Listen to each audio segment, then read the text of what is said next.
This is part one of two-part training. Next Tuesday, we're going to do Get Found on Google. So I'm going to talk about search engine optimization, not because you're a webmaster, but because I want to help you be able to have good informed conversations with those folks that do manage your website, and also just help you understand how your organization's volunteer opportunities can get to the top of Google. So when people research you online or looking for volunteer opportunities, you come first to mind.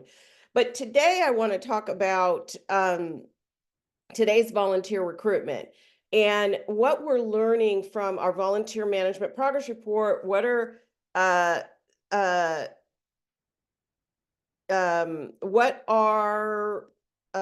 people that are recording?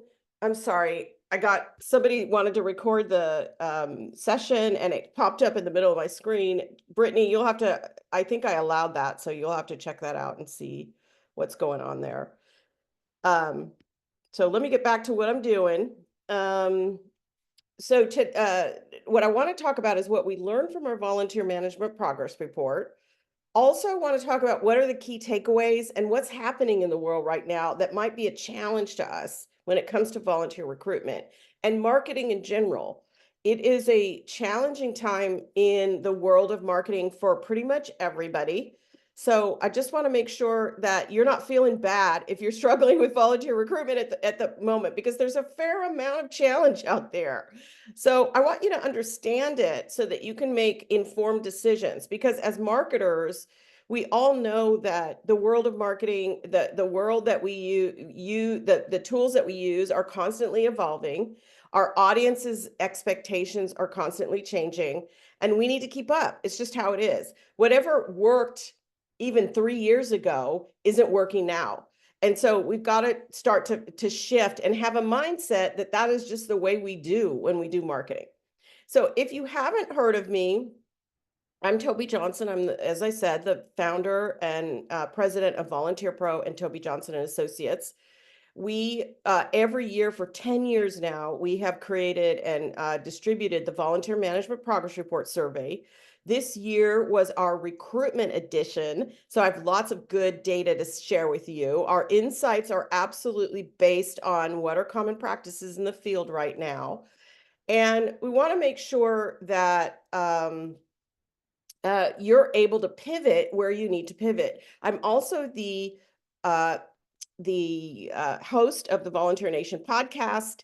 And in your workbook today, at the very end, the last page, there's a list of suggested podcast episodes that have more information on recruitment. We only have 60 minutes today. We're going to go a little bit over the hour at the top of the hour because we started late, but there is lots more content that I've created around recruitment and tips and tricks and all that. So make sure, if you're a podcast listener, you can even listen on your desktop.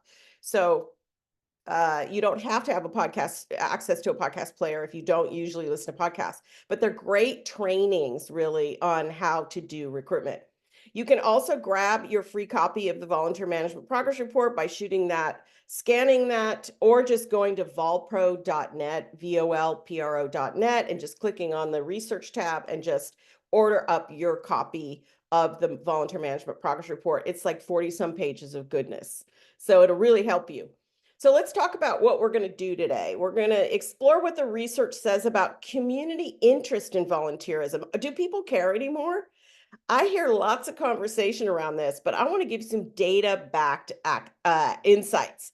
And then we're going to talk about trends we learned from the Volunteer Management Progress Report survey, and what are untapped opportunities that I found by looking through that data. And then also, I want to end, because I'm very practical. I can't ever do just a webinar on data. I need to give you some practical tips on how to diagnose where your recruitment tactics may be falling short, because it's different for different organizations. Everybody has different strengths. And so I want to give you a very simple process to figure out what works and what isn't working. All right?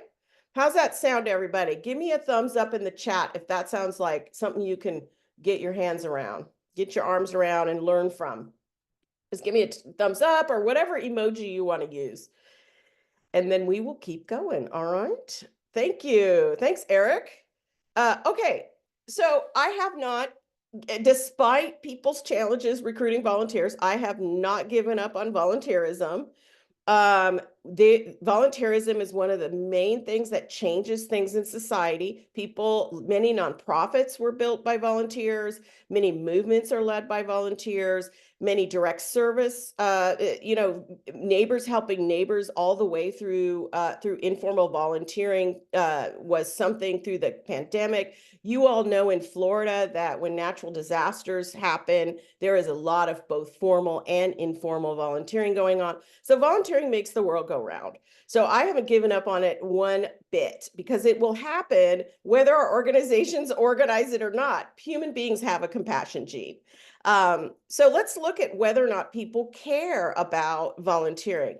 And by the way, Brittany has posted in the chat both the workbook for today as well as thumbnails of these slides.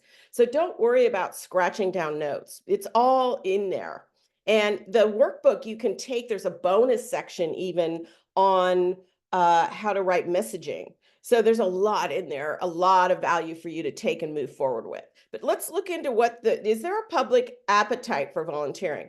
We know that between 2015 and 2017, volunteering spiked in the US. And in fact, it was the highest number of people volunteering in over a decade. And over the pandemic, we saw in 2022 a huge drop. And, it's because people couldn't get out and go volunteer. But it is now in 2024, we're at about last year when Volunteering and Civic Life in America came out, it looked like we were dropped about 1.7%. Now, that's for formal volunteering. Informal volunteering, both in the US and around the world, there's an increasing interest in that. So it's kind of interesting. It'll be very fascinating in the next couple of years what the next trend line looks like. But that's what's happening at the ultimate outcome in volunteering. Now, I like to look at, are people going on Google and are they searching for, I use the keyword volunteer opportunities near me as sort of my proxy for, all of the different ways people search for volunteering online. I imagine people hanging out, binging Netflix on their couch on the weekend. And at some point they're like, you know what? I think I need to stop binging Netflix and I need to get out and do something. I think I want to volunteer. And they get on Google and they want to see what's up, right? Or a parent says, you know what? My son or daughter my child needs to go and get some service learning. And I'm going to see if there's anything out there for them. So volunteer opportunities near me. So, or, hey, I'm just about to retire and I really want to start volunteering full time. Volunteer opportunities near me. People are looking, right? So this Google Trends in November 2023, and 100 isn't not an absolute number. 100 is like 100%.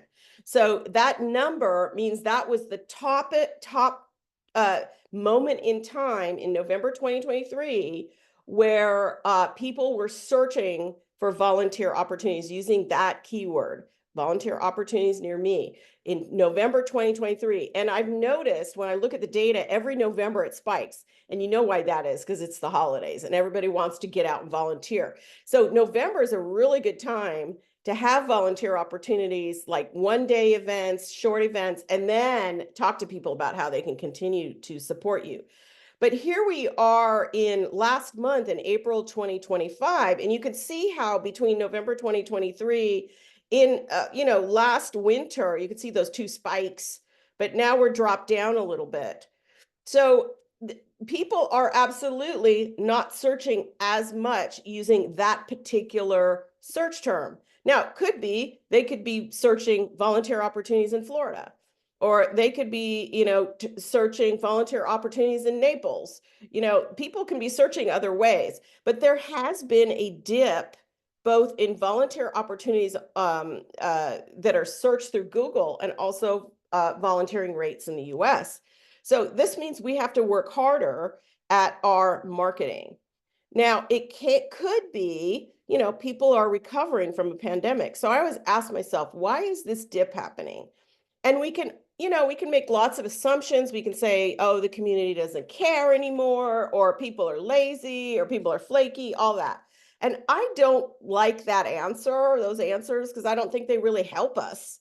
So I like to understand what's going on in society that could potentially impact volunteering, so that I can message around that pinch point, or that pain point, or that barrier, right? Because we as marketers, the world is what the world is. We don't change the world. What we do as marketers and recruiters is try to find our people in that big wide world. And so there's some things going on. First of all, cascade of economic pressures. There's wage stagnation. There's rising costs of living. There's job insecurity. There's lack of time. Some people are, managing a few jobs. Some people have a family. So there's, right now in the economy, people are kind of a wait and see. There's tariffs. There's stuff going on. This isn't political. This is just what's happening. It may be political. You may have a point of view about it, but in the world at large, this is what's happening. And so we have to understand that impacts our volunteers, and it may impact their willingness. If they are sort of in a constriction state with their spending, maybe they're in a constriction state with their volunteering. We don't know. But we do know that there has been research on volunteers in the economy. So Rebecca Nesbitt, who's been a longtime researcher, recently published Decline of Volunteering in the United States. Is it the economy? Well, that's the question we're asking, right? Well, low-income households, she found, are disproportionately affected by economic pressures, making it harder for them to dedicate time to volunteering. That seems like a no-brainer to me. So if there are low-income households in your community that you're trying to recruit, well, you got to understand that we have to be really flexible, and we have to make it like really easy on their pocketbook. So are we making sure we're reimbursing for any out-of-pocket costs, for example? Are we making it easy for their schedule, etc.? Are we not requiring them to volunteer X number of hours a week? So we got to think about the pressures on people. The second thing that they found was urban versus rural. Uh, in rural communities, individuals are more likely to volunteer than in urban communities, contrary to what people often say. That's true. Rural people, it's just there's less rural people. If you live in a rural area, you know what I'm talking about. There's less people around. But that was really happening before the recession in 2008, and those differences have disappeared. So urban and rural now, the rates are about the same, but again, if you're in a rural area, there's less people to choose from, right? So there's some impacts on volunteering in the economy, but I want to think also of other pressures on volunteers. What's happening with people in the community? We need to be empathetic. We need to understand. First of all, there was an article last year in the Washington Post that said nonprofits need more help than ever. Why aren't Americans volunteering? And I was like, ooh, I got to know that. I don't know what people are saying. So I read, there were like hundreds and hundreds of comments. And I read through, I was thinking it was 400 and some comments. I read through every single one because I was fascinated. And a lot of those comments were from volunteers themselves. Some of them were saying, hey, I volunteer all the time. I love where I volunteer. Others were saying, hey, I reached out to volunteer and nobody ever got back to me. Or I did volunteer and I had a horrible experience. And so some of this is because of the way volunteers are treated or ghosted by the organizations they're trying to help. So we often complain about volunteers ghosting us, but organizations are known to ghost volunteers. So I have a friend in Southern California who just moved there last year. She contacted no less than 10 organizations in her local area, and she did not hear back from a single one. And I'm like, wow, she's a really skilled person. Everybody's losing out in her community. So if we're out there recruiting, we got to make sure we're responding immediately to any volunteer interest I feel like people post volunteer opportunities, they leave them up, they never edit them. People are applying to them, nobody's answering. They have a change in staff, whatever it is. And so it's just, people are sending their applications into nothingness. So the other thing we know is that the nonprofit workforce is in a crisis of workforce shortage. There's been a lot of layoffs lately, both in AmeriCorps, in nonprofits in general. It's just a difficult time for our sector. And so when volunteers come into that type of environment, they're asked often to do more. And we have a stressed environment within the nonprofit, and then volunteers are being asked to step up. And so sometimes that isn't an environment that, when all of a sudden you're in an environment and all of a sudden people are laid off, and the next day you come in and the people that you really liked working with are gone, you're like, wait, what? So that can create a sense of unease in volunteers, right? Here's some other things. There was a Gallup study last year about customer demands. And they found that they were surveying people who are customer service reps. And they were saying, like, look, people are more demanding nowadays. They're more choosy, they're more demanding, and they have a shorter fuse. Well, if that's the case with volunteers that are on our front line, we have to help them understand that people are under pressure, and also to help train them on how to set boundaries with people when they're being inappropriate, so that they feel safe in their volunteering. And so there's this part of volunteering. Volunteering, I don't remember when there were all these pressures on volunteering back in the day. Maybe there were, but right now we just have to understand what is the environment within which we are bringing people in. And then one last thing I want to add is, there have been people that have been managing chronic illnesses and disabilities and challenges in their lives, whether it's themselves or their families, whether it's elders or children. But right now, long COVID is also a huge thing impacting people with, they have chronic fatigue. And so, I think a lot of people are undiagnosed who have long COVID. I'm think the average is some people say less than 1 in 10, some people say about 1 in 10 people.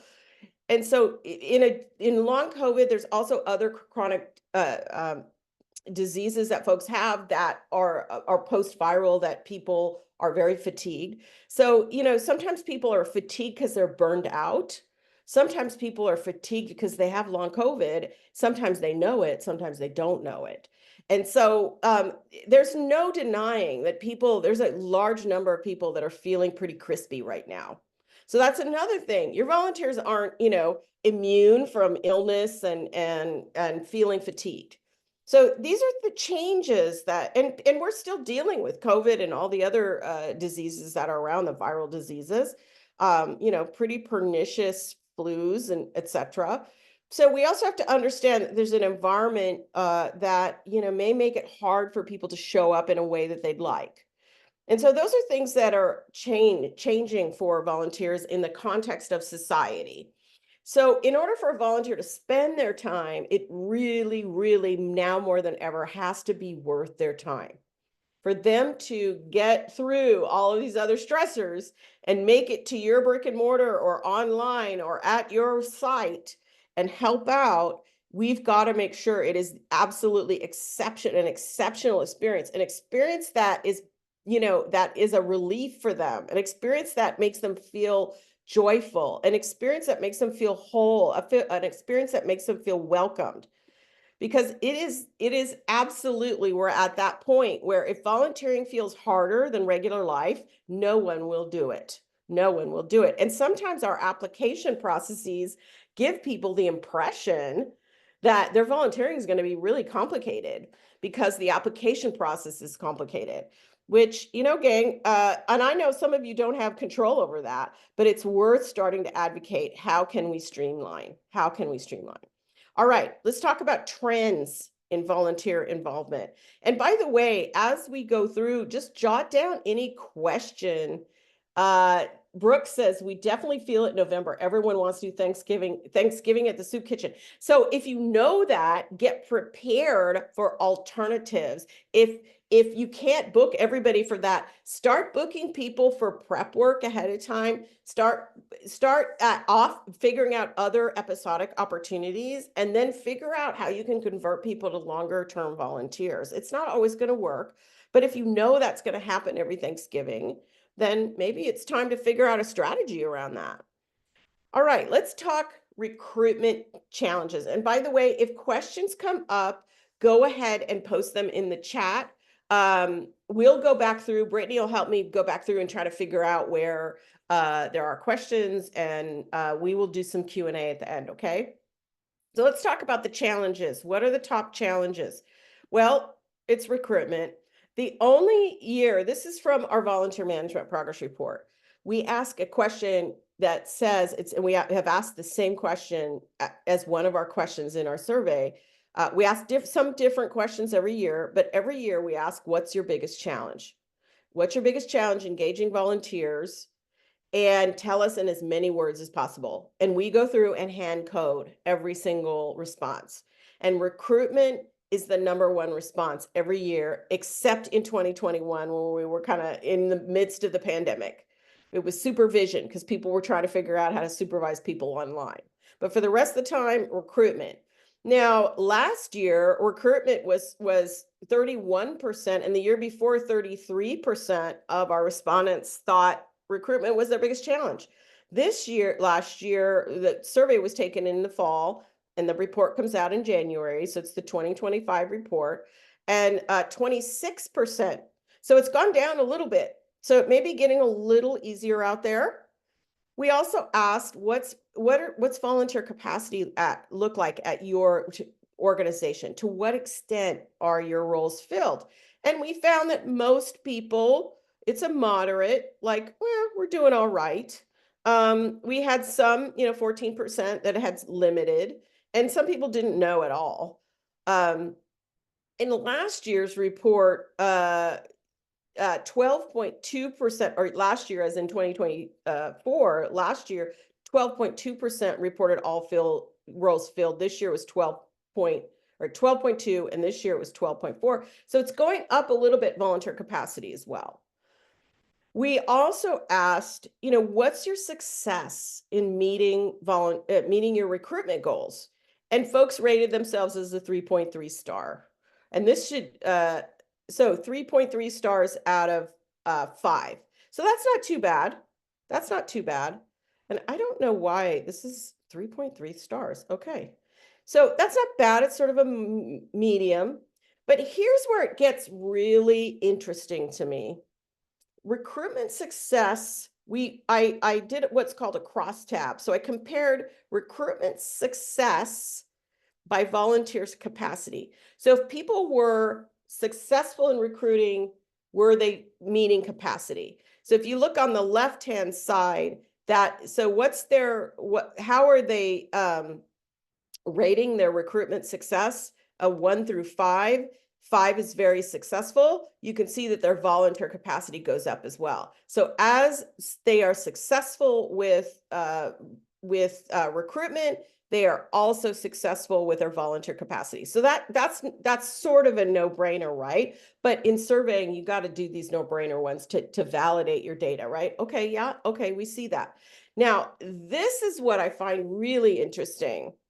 So I cross-tab recruitment success with organizational support. How would people rate the support from leadership around recruitment it could be in budget, it could be in improving specific tactics, whatever it is. And again, there is a strong correlation. When organizations do not support volunteer services, there is not good success in recruitment. And when organizations do support volunteer services, the recruitment is more successful. So there is a direct line between the fact that your organization understands what you're doing and supports it. So I think this is important, because I hear a lot of challenges, leadership doesn't get it, or we're not getting enough budget, etc. And you know what? That impacts your work. You're not just imagining it. And you all know this. You're all, yes, of course.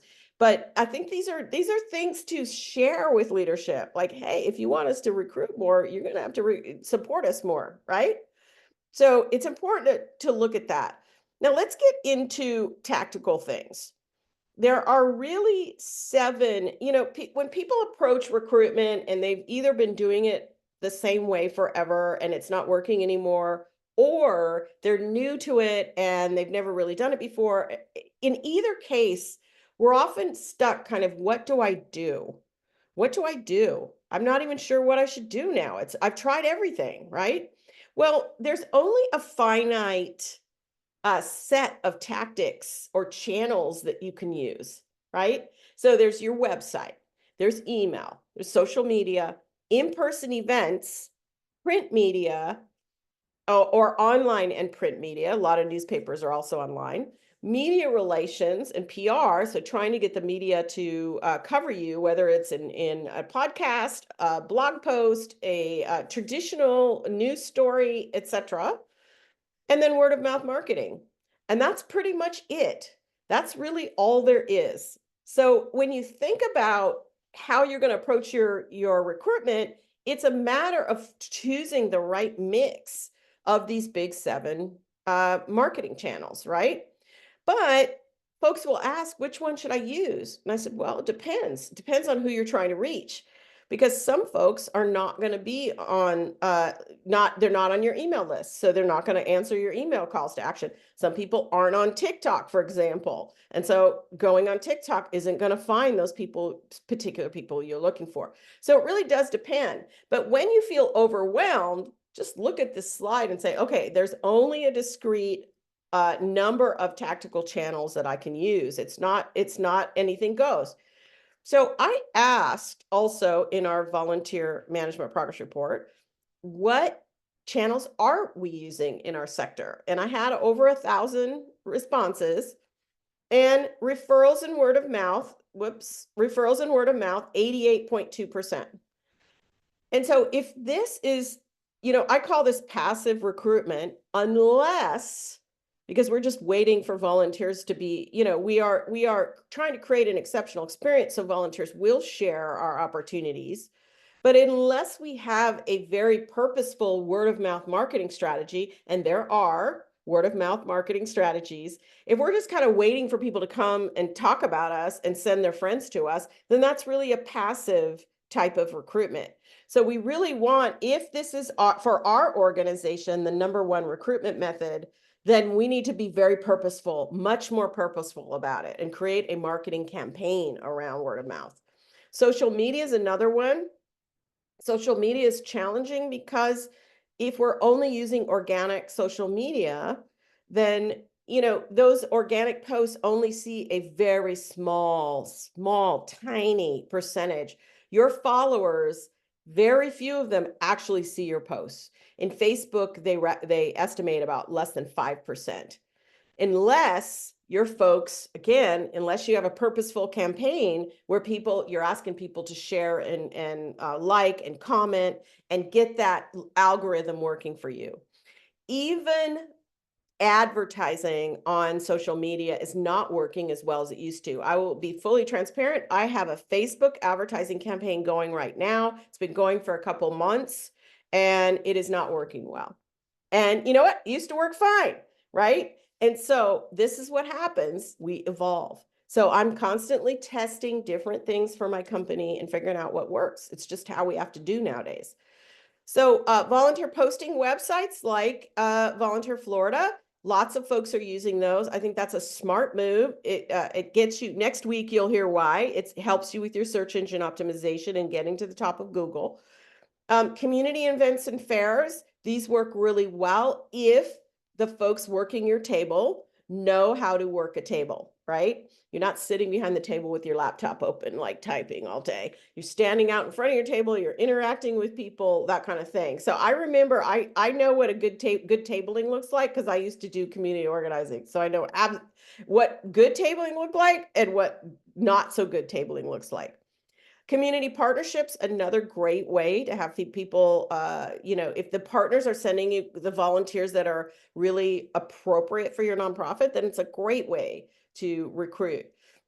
Recurring emails like newsletters are also really good if they're high value and they're of quality. About half of you are sending some recurring sort of broadcast newsletter email. And then community presentations, also a great way. If you're presenting to a group that is really inclined to understand your nonprofit and inclined to want to volunteer. But there are so many of these tactics that are not used at all. They are very, very SEO, search engine optimization, 14.3%, just a little over, 1 out of 10. And I'm like, geez, everybody, where do people go to get information on the internet? They go to Google or ChatGPT now. So if that's where folks are going, and ChatGPT, where do they get their information? From Google. So all at everybody's websites, right? ChatGPT doesn't like pull stuff out of the air. They pull it off of everybody else's website. So if we don't have our website set for search engine optimization, then we're missing out, because that's where everybody goes to get information. So once somebody has an idea to volunteer and they go online, if your website isn't optimized, you're not going to show up, and they won't even know you exist. And so you can see how automated drip sequences, another, like cultivating people, having people who join your mailing list to get your newsletter or to download a freebie. And then you send them a series of emails to educate them about your nonprofit and what you do and your impact. Not very few organizations are using this. And this is a standard marketing tactic, standard. And it's something that still works. Email still works really well. Email is my top performer when it comes to marketing my services. It's the top, and it's the top for everybody. And nobody owns your email list but you. If you're on social media, actually, the social media algorithm owns you. And when they make changes, there you go. It's going to change, right? So I see lots of opportunity here for us to pivot and start testing other ways of reaching potential volunteers. But again, word of mouth is where it's at right now. And if that's the case, fine. That's fine. Word of mouth is really powerful. But why not create a very purposeful word of mouth marketing campaign and really, give your volunteers information to share, right? Get a team of volunteers out there, your street team, get them out there sharing, and you'll start to have even better results. And you'll make sure your volunteers understand who is the right person that you're looking for right now and which roles you're recruiting for. Here's another really interesting crosstab I ran from our data, which is the recruitment frequency versus the success of recruitment.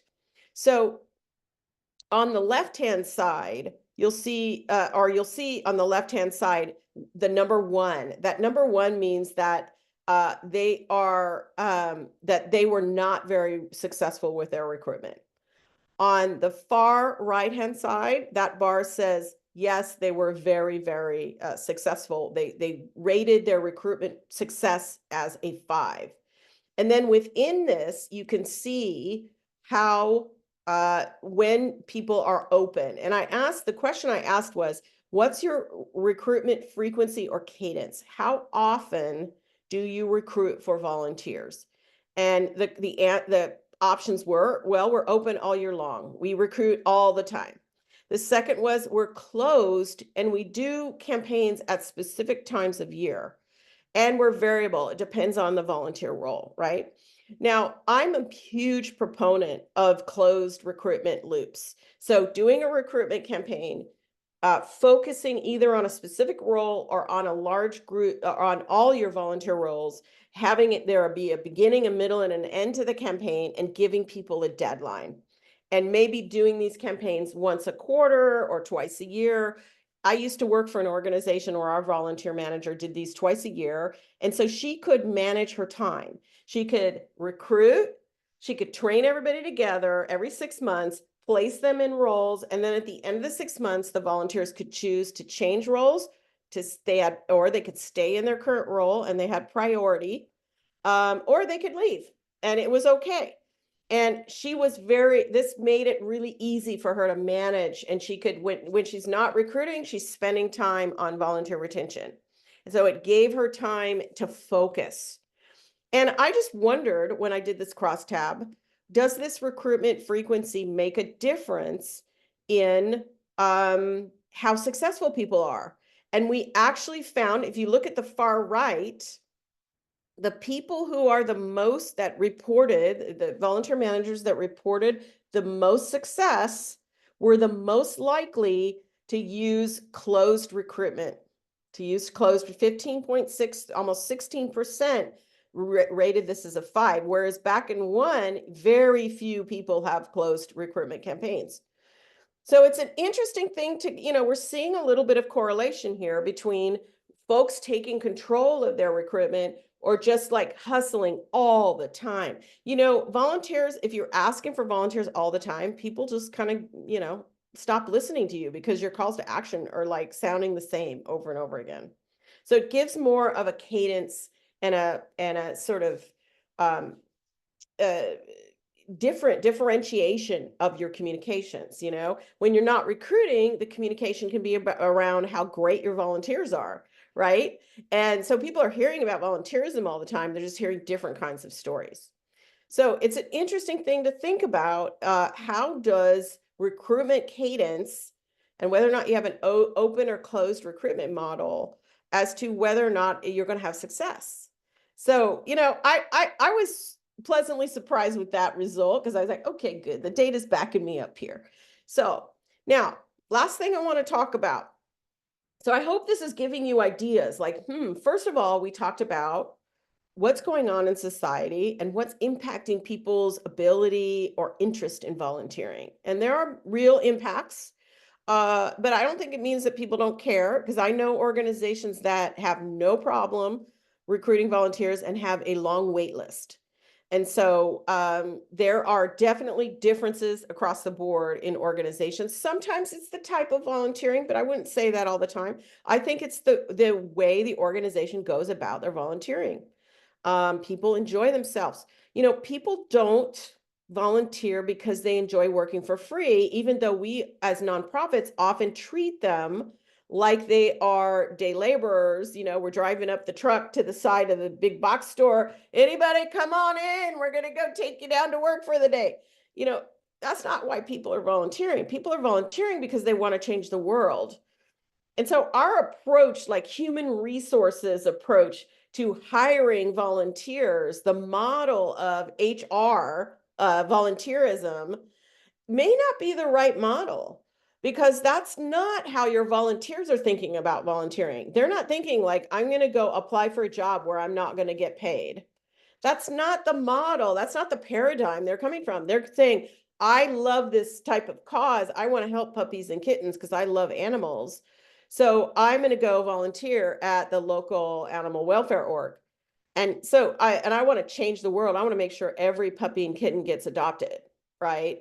And every older dog and older kitty, senior kitty gets adopted, and every animal that only, is missing a leg or an eye gets adopted. I want every animal to get a loving home.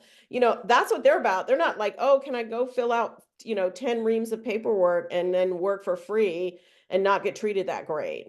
That's not that. It's just like we're talking two different languages, right? So we got to change how we think about things. Same old thinking, same old results. It's not going to work because that's not where they're at. So, when you got to reach an audience, you got to reach an audience where they're at.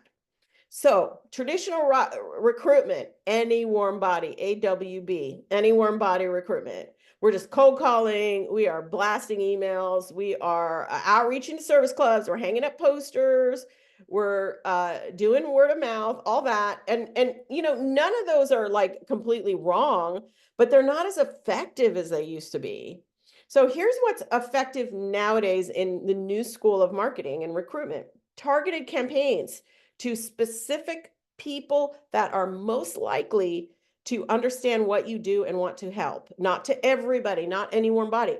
Understanding the volunteer journey, mapping out the steps, making sure that at every step of the volunteer's journey from first touch to last goodbye, that we know the informational and emotional needs of each person, that we're building a following before we even make an ask. So we get people on our mailing list and we're nurturing them.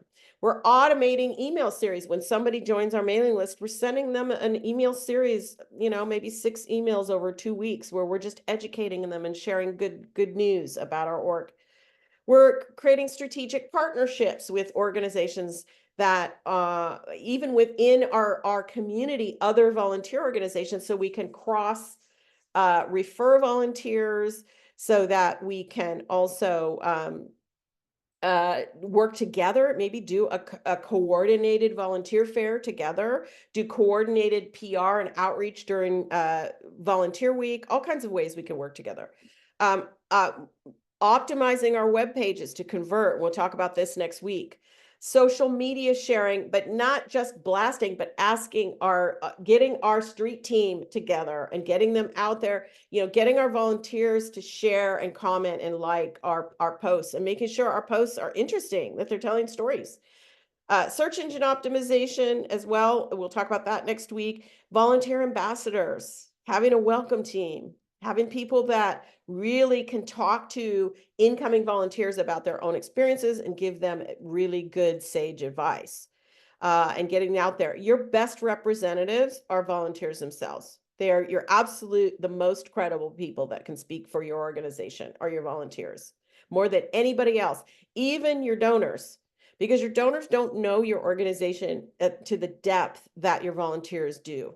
They're the ones in the community that know you best. And I consider that your board of directors are volunteers as well. I consider them part of the volunteer crew, right? So the other thing we want to think about is whether or not we're approaching our recruitment from a tactical standpoint or from a strategic standpoint. So I always know when this is the clue that people are working from a tactical, when they ask me, what should I include on my volunteer recruitment flyer? Or what should I post on social media? And I'll go, okay, but I don't know. Depends on who you're trying to reach, right? So, and it's funny, I can tell when I do keyword research on what keywords are being used. A lot of people will ask about, volunteer recruitment flyer. They'll post it post it in Google, trying to figure out, what should go in my volunteer recruitment flyer. Very, very few people search for what should my volunteer recruitment strategy look like. So I know that in the world, people aren't thinking strategically, but you now know you need to, right?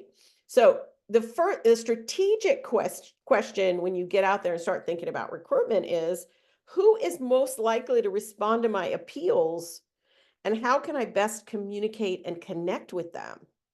So, who is it that's most likely to say yes already? And where can they be found, and how can I connect with them? What messaging can I use that's going to resonate? And what places can they be found? And then we can narrow, not expand, narrow the focus of where we're going to recruit, and it makes it more powerful, more powerful. So this is the kind of recruitment strategy at Volunteer Pro that we teach our Volunteer Pro Impact Lab members. And when we do our recruitment boot camps, this is what we teach folks. And in our volunteer management fundamentals course. So first off, so a strategy looks like this. It's not, hey, let me just whip open, PowerPoint and start making a deck, or let me whip open Canva and make a flyer, and that's how I'm going to get volunteers. That might be one of the things you do later on down, but first thing is to set your goals. Which volunteers, how many, in which roles, with which capabilities, at which times. You've got to know all this ahead of time. We're not just recruiting for recruiting's sake. We've got to know what capacities we need to fill in our organization. Next, we want to pinpoint our ideal volunteer. Who is it that is most likely to say yes? Who is it that has the capabilities that we need? What kind of talent is out there? What talent do we need to fuel our organization's mission? The third step is messaging. And inside your workbook for this course or this webinar, I've got a great pitch in 6 steps framework. Follow it and you will immediately change your recruitment results. I've had people come up to me after trainings where I've trained for a full day on recruitment strategy, and they say, you know what, I used your pitch in six steps, and I immediately started getting more volunteers. I'm like, I told you it works, but you got to follow it to a T. And then deploy. Once you have your messaging, then you decide, okay, is it going to be via flyers? Well, flyers are great, but really what's important is who's handing out the flyers, right? Or where they're posted. Can they even be seen, right? So which channels are we going to share this messaging? Where our ideal volunteer is? And then we need to evaluate what's working. Like I'm evaluating my Facebook advertising spend. I'm doing better with my own email to my own list than the Facebook ad campaign is doing, and the advertising company that I hired. And I'm like, well, you know what? I don't need to hire these people anymore. I'd be better off spending more time thinking about my email marketing and getting more people on my email list, right? So we got to evaluate and see what's working and what's not. That is a complete recruitment campaign strategy. That's what we train at Volunteer Pro. And we have, templates and all that. And you create this very thoughtful approach. And this is really well done working with your Marcoms department. Even if they're a department of one like you, I did a Volunteer Nation podcast episode, and I don't know if it's in my list in the workbook or not, but I interviewed Kivi LaRue Miller with Nonprofit Marketing Guide. And I said, Kivi, because she trains Marcoms folks in the nonprofit space. I said, how can our audiences work better together? The volunteer services folks and the Marcoms folks. And she said, don't duplicate effort. Like a lot of your Marcoms folks already have volunteer personas and already understand who they're trying to reach. And you don't want to work at cross purposes. So align and collaborate. Right? So let's talk about how to assess your strategy. Without concrete data, you are guessing. You are just guessing, spinning your wheels, wasting time on what could be spent on what really works for your audience. And so I will often ask people, what works best? And they'll tell me word of mouth. And I'll say, how do you know? And they'll go, I go, okay, you need to know. So let's figure out, first of all, how do people learn about you? You can always ask in the application, just how did you learn about us? Give people a bunch of check boxes. And then you can start to see when you use new tactics, are people picking up on those tactics? Are they hearing about you in other ways? So you want to figure out what are the sources of referrals to your organization. The second and almost more important, I think, is diagnosing where your sticking points are in your process. Now, this is just a generic process. You could have a different process of when people first learn about you, all the way until they complete their first 30 days. Now, I'm talking regular ongoing volunteers. We're not talking event volunteer. You can do this, but it'll be much more short for episodic volunteers. But for your longer term volunteers, they might visit your website. You might have info sessions that you do live webinars once a month or twice a month where people can jump on and learn about volunteering. And you have an RSVP right there that people can RSVP. And maybe they attend that live info session and then they submit an application and they complete their background check and they attend their orientation training. And then they show up for their first shift and they complete 30 days. This is just a generic made up thing, right? It may or may not apply. You have to map out your steps. And then you start to track how many people complete each step. So here we started with 500 people. Now you're like, well, how do I know how many people visited my website? It's called Google Analytics. Go over to your Marcoms department and say, I'd like to have the Google Analytics numbers for each of these web pages or this one web page, wherever your web pages are. Maybe your main volunteer hub page. We'll talk about how to set up your web pages next week. But how many, the numbers can be found. They're on Google Analytics. So ask your Marcoms people if you can get that number from them. Okay. And then, so visit your website. I would say visit wherever your volunteer page is or your recruitment page or pages. Okay. And then they RSVP for that live info session, etc. So look here, see here. So the micro conversion rate is the number of people in the second step divided by the number of people in the step before. So 50% made this micro conversion. Like these are baby conversions where a conversion is just people took the action you wanted them to take. That's all a conversion is. So, RSVP for the live info session, only 50% of those people did that. Huh, interesting. And then we're looking at, so we're analyzing our micro conversions. Then, okay, of the, only 43% of the people who attended the orientation showed up for their first shift. Okay, interesting. Now, some of these other things, these other micro conversions are working really well. Like people who submitted an application and complete background screening, 97%. That's great. These numbers are made up, by the way. I'm just illustrating. So for the RSVP for the live info session, so where am I going to spend my time and energy, right? I want to make sure that the people that I get to my website make it through their first 30 days. So I'm going to optimize these two steps, make sure they're working really well. So the RSVP for the live info session, okay, I'm going to update that web page. It's not converting. People are not signing up. So maybe I need to put a little video there and say, hey, here's what this info session is about. Maybe I need to include some quotes on that page that talk about the value of that info session. Maybe the registration isn't clear. It's not at the top of the page. Maybe we're not offering our info sessions at the right times. So lots of things we're thinking about how we can improve. Then showing up for that, people are having a hard time converting from orientation to showing up for the first shift. I have worked with so many organizations where this is the problem. So what are we going to do? We're going to have shift signups at the orientation, right? We're also going to have volunteers sharing, giving advice on how to prepare for your first shift. We're also going to share stories of people's first shifts and how fantastic it was, right? So again, we're optimizing. So you're not trying to fix everything. Because imagine if you double, let's just say 80% of the people instead of 50% of the people RSVP'd who visited your website, RSVP'd for that live info session. Well, guess what? You have already downstream improved your results all the way down, right? All the way down. So it's worth your time and investment to do this, this analysis. Now, sometimes it takes a while to figure out how to get these numbers. You got to get systems in place sometimes. Yeah. You do what you do with what you got, and then you continue to try to get the numbers you need.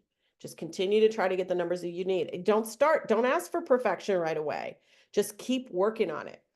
I have met volunteer managers who can tell me, yeah, of this many applications we get, or of this many inquiries we get, we will usually get X percentage of volunteers from that. And then they know, okay, if I need this many volunteers at the end of the day, I need to get this much interest early on. I need to have this many people reaching out. So you get very specific about it. It also helps you resource. Hey, we're not getting enough people. We need to advertise. Or hey, we need more outreach. Last thing I want to talk about. Today's volunteers will not continue if they are not satisfied. So 90% of very satisfied volunteers say they're likely to continue with a nonprofit. This was NCVO, which is a research organization in the UK, and they surveyed tens of thousands of volunteers around the UK about their experiences. 26% of dissatisfied volunteers say they're likely to continue. That's only 1 out of 4. So if your volunteers are unhappy, you're going to spend a lot of time recruiting, right? Because you're going to have to keep filling the hole of people leaving. You're a revolving door. So another way to think about marketing, and this is sort of very new, this has come out in the last year or 2 or 3 in the marketing world, is to think rather than, this funnel idea of you start with a lot of people and you end up with a few people, is to think about your marketing as a flywheel rather than a funnel. We've talked about analyzing micro conversions in a funnel type way. That's sort of the metaphor. But a flywheel is we attract, engage, and delight our volunteers so they keep coming back, reducing our recruitment efforts, but also increasing our word of mouth marketing. And so it makes things a lot easier if we think about the volunteer experience and improving the volunteer experience as part and parcel of our volunteer recruitment. Volunteer recruitment and retention, as you all know, are two sides of the same coin. So flywheel marketing is really interesting to think about these three domains. How do we attract volunteers? How do we engage them? And how do we delight them in order to make our recruitment easier? Okay, last thing I want to talk about. I know we're a little bit over time. We started a little bit late. Best way to predict the future is to create it. We don't have to sit by passively and wait for things to happen to us, and especially wait for the right volunteers to show up. We can use psychographics versus demographics. Demographics are, what do people look like? What's their socioeconomic background? How much money they make? How many kids? Where do they live? That's demographics. Psychographics are their interests, activities, and opinions. What drives people? Psychographics are really interesting because sometimes things are very similar. If you think about people who are prepping, and saving, and are interested in organic gardening because they're worried about, danger in the universe or in the community, and you think about organic, eco-friendly gardeners, these are two groups that have very different value sets, but they have overlapping psychographics. They both have an interest in organic gardening, in sustainable gardening, in growing their own food. So there are times where people, regardless of political persuasion, will have, or value set, will have some type of value or some type of interest, activity, or opinion that actually overlaps. So it's a really interesting way to think about your volunteers. So the way to harness the power of psychographics is to create what's called a volunteer persona. And this is a person it's an imaginary person who stands in for the group of volunteers you're trying to reach. Now, we're not trying to reach people based on a demographic. We're reaching people on a psychographic. What do they believe? So and we do this so we can anticipate their emotional and informational needs. We also helps us be strategic about where we can find them. So here's Jorge. Connecting with Jorge, we can ask these questions if we understand who Jorge is. He's male, he's widower, he's cancer survivor, all these things. He loves to keep track of his grandkids on Facebook. He goes to church. He loves animals. He's an active guy. Well, then we can start asking really clear questions about Jorge as a stand-in for volunteers like him. And that will help us think strategically. And, you starting reaching out, like people like Jorge, people like us doing things like this. This is what we do. And you can start to communicate in this way. Like, we're looking for people like this, right? People who believe this, people who care about this, right? So it's a different way of, it's different than saying, we want men over age 60. Well, okay, that's not very exciting to the men over age 60. We're looking for men over age 60. Okay. Male retirees. We want more men. Okay. But we want men we're looking for men in the community who care about their kids, who care about, who love keeping active, whatever it is about our cause that connects with those folk. That's a much more appealing ask to a community. People are like, okay, yeah, that sounds like me. I'm going to raise my hand. Nobody wants to be like a widget, right? Nobody wants to be just a cardboard cutout of who they are. They want to be themselves in all their glory. And so we want to think about who is that ideal person that would be really an obvious fit for our organization, and then flush them out as this imaginary person in all their glory, and then start to market to them. And you will be surprised how much more compelling your appeals are. And you'll attract all kinds of people, not just that person, but your marketing appeals will have more life.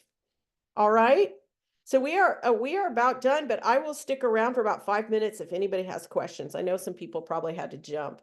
And we apologize. We got a little bit confused with our tech, but next week we've got it figured out. So we'll be right on time next week. So any questions anybody has? Jessica, how can I access this recording? Brittany will be sending out information on that. She's going to be posting it on a website with the handouts as well as the recording replay, and it will be up for about 30 days. So don't delay around watching it, okay? All right, because I know I talk fast. Sometimes folks need to listen twice. What else? What other question did people have? There you go. Brittany says she'll follow up with an email. Any other questions? Do we have a certificate at the end of the series? I don't know. Brittany, do folks receive completion certificates for these two? And I don't know what happened with Beth last month, Beth Steinhorn. Did you guys do certificates? Do not provide a certificate. Okay.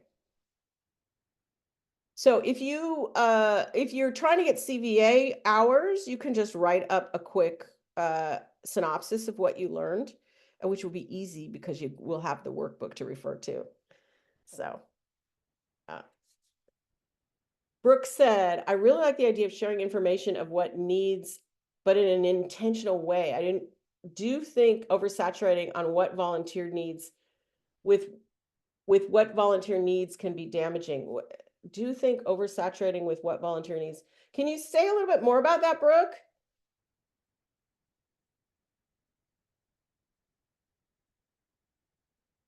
Like oversaturating with the organization's volunteer needs or oversaturating with the volunteers' volunteer needs? Brooke, I'm a little bit confused about. Oh, yeah, Brooke, I see what you're saying. Okay, yes. This is why I like the idea of campaign-based volunteering.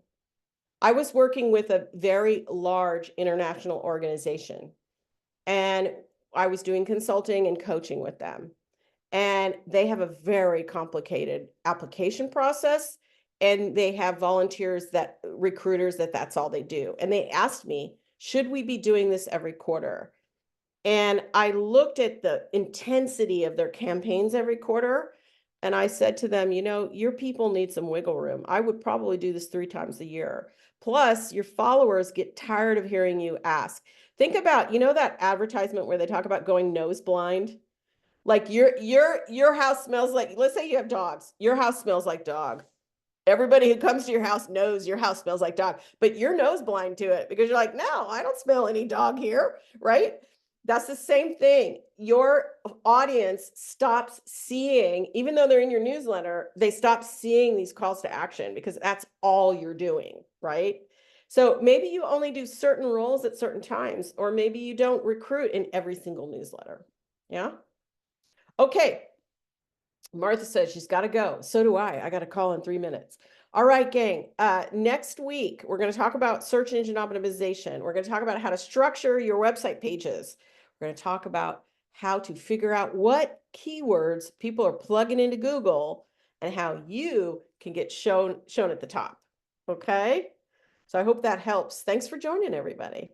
We will see you next week. Take care.